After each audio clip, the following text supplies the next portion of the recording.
هل انتوى الاتحاد الافريقي الاطاحة بالنادي الاهلي من دوري ابطال افريقيا بعد تعيينه حكما سودانيا لمباراة الاهلي والرجاء في دور الثمانية، وبعد سحق الطموح جنون في قناة الزمالك ورسالة قوية من خالد الغندور اللي قال بحلم بيك انا بحلم بيك وفي ماتش السوبر انا مستنيك، وتصريحات مستفزة لجيمي باتشيكو المدير الفني لبيراميدز بعد اما اخذ القضية الثانية. بسم الله الرحمن الرحيم والصلاة والسلام على اشرف المرسلين. حلقة جديدة قوية نارية، مستنين فضل المولى ثم دعم الاهلاوية. دوس لايك واللي ما اشتركش اشترك عشان يوصلك كل جديد، وعلى بركة الله نبدأ حلقتنا. الاتحاد الافريقي فوجئنا النهارده بتعيين حكما سودانيا لمواجهة الاهلي والرجاء في دور الثمانية اللي هتقام على استاد القاهرة بفضل الله ان شاء الله. حاجة فوق الوصف، حاجة مستفزة، حاجة كده فيها ريحة مش مظبوطة لسببين.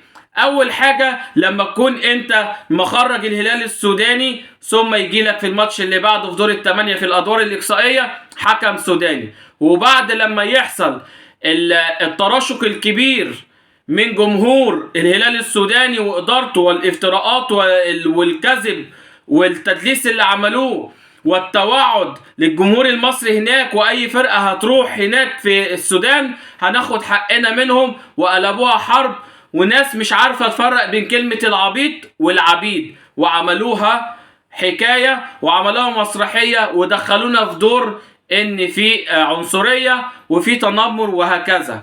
بعد ده كله والبيانات اللي بتطلع والشكاوي اللي بتتقدم فوجئنا بتعيين حكم سوداني لماتش الاهلي والرجاء. هل هذا يعقل يا سيدي الفاضل؟ هل تم الاتفاق على الاطاحة بالنادي الاهلي؟ هل دي صدفة يعني؟ لا مش صدفة.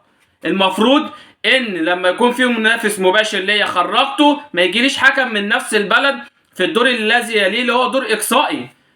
من غير عقل ومن غير منطق بيتحط حكم زي دوت.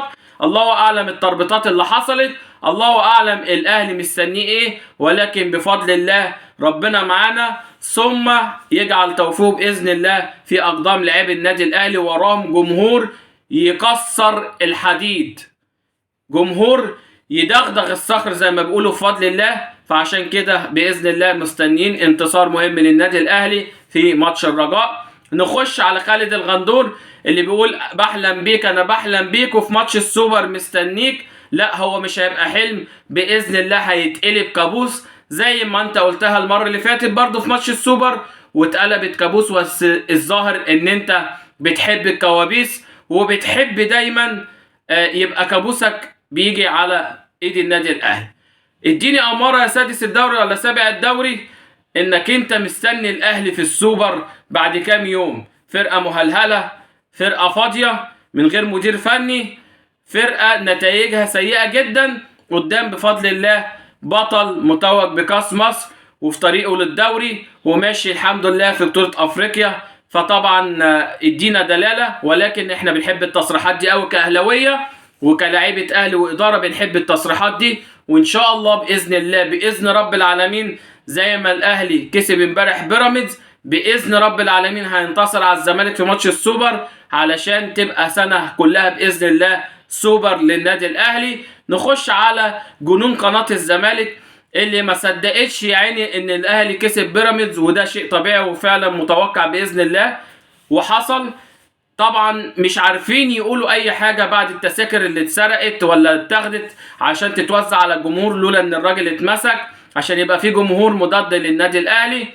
لقينا حد في قناه الزمالك طبعا علشان تبقى جديد في قناه الزمالك لازم تكسب ارضيه. فالارضيه دي تيجي ازاي؟ انك انت تتكلم على الكبير النادي الاهلي، تخبط في النادي الاهلي فتبدا تكسب شعبيه. شفت الناقد الرياضي اللي قال على الاهلي مش عارف ايه، شفت الصحفي اللي قال ايه، هو كده. بس احنا طبعا مش هندي الفرصه لحد ان هو يتلمع ويتأمع زي ما بيقولوا على حساب النادي الاهلي. بيقول لك ان النادي الاهلي اسهل بكتير قوي من بيراميدز في كاس السوبر. اول حاجه اسمع كلامك اصدقك، اشوف امورك استعجب. يعني لما نيجي نبص في البطولات اكتساح للنادي الاهلي قدام الزمالك مفيش فرق بينه وبين الزمالك سنين ضوئيه في بطولات وانجازات وكل حاجه. على انه اساس بقى جبت ان بيراميدز اقوى من الاهلي. طيب يا سيدي، لما بيراميدز اقوى من الاهلي، الاهلي كسب بيراميدز على المعايير الهبله بتاعتكم المتخلفه بتاعتكم. انا كسبت بيراميدز اللي كسب بطل الدوري، يبقى انا بطل الدوري والكاس. مش هو ده اللي بتعملوه؟ مش هو ده اللي بتضحكوا على نفسكم بيه وعلى جمهور الزمالك بيه؟ وللاسف الجمهور بيصدق. النادي الاهلي عملاق القاره اسهل من بيراميدز، لنا لقاء ولنا عوده، وساعتها هنشوف مين اللي اسهل. تقريبا لسه العلقه بتاعت السوبر مأثره عليكم في الامارات، ولكن ممكن بفضل الله نعيدها تاني. فانك انت تقلل من انجازات النادي الاهلي وتقلل من النادي الاهلي، ده مش غريب عليك، ولكن كل ده بيبقى برده في الملعب باذن الله، والرد بيكون بكل قوه وبكل عنف، وانتم مجربين قبل كده. نخش على تصريحات جيمي باتشيكو المدير الفني لبيراميدز، الراجل اللي قالك ان جمهور النادي الاهلي ما اضافش لفرقته حاجه. امال الرعب اللي احنا شفناه عليكم مسيطر عليكم في الملعب ده كان نتيجته ايه؟ جمهور الاهلي اللي بيزلزل الارض، جمهور الاهلي اللي بيهد جبال، ملوش اضافه على النادي الاهلي. طبعا تصريحات مستفزه، تقليل من جمهور الاهلي عشان عارف ان جمهور الاهلي قوي وكبير وبيعمل اضافه لفرقته. قال لك ما اثروش على فرقتهم، ولا النادي الاهلي عمل ماتش كويس، واحنا اللي كنا متسيدين الماتش، واحنا اللي ضيعنا، ودايما اللي احسن ما يكسبش، والحظ طبعا الله يكون في عونه لما يخسر قدام النادي الاهلي دوري ابطال افريقيا في ماتش الزمالك القاضيه ممكن نهائي القرن، وبرضه لما يجي تاني وياخد في نهائي الكاس من النادي الاهلي، فالصدمه كبيره عليه، فعملت له حاجه في دماغه. فالتصريحات دي طبعا مش غريبه، لانه كان مدرب نادي الزمالك، وهم اصلا هم مخترعين ومؤسسين هذه التصريحات، التقليل من المنافس، ان دايما بيكسب بالحظ وبيكسب بالحكام والمدرجات والكشافات والشجر اللي حوالين الاستاد، هو ده السبب في ان النادي الاهلي يكسب. النادي الاهلي يا فندم تسيد اللقاء طول الماتش الا 10 دقائق 5 دقائق.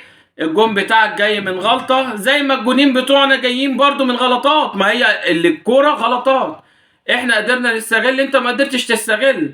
فلما تخسر بطوله تطلع تقول كل التحيه والتقدير للنادي الاهلي، الف مبروك، لعبت عملت ماتش كويس، ولكن التوفيق ما حالفنيش. انما التقليل من النادي الاهلي ده خط احمر لامثالك انت واللي مشغلينك.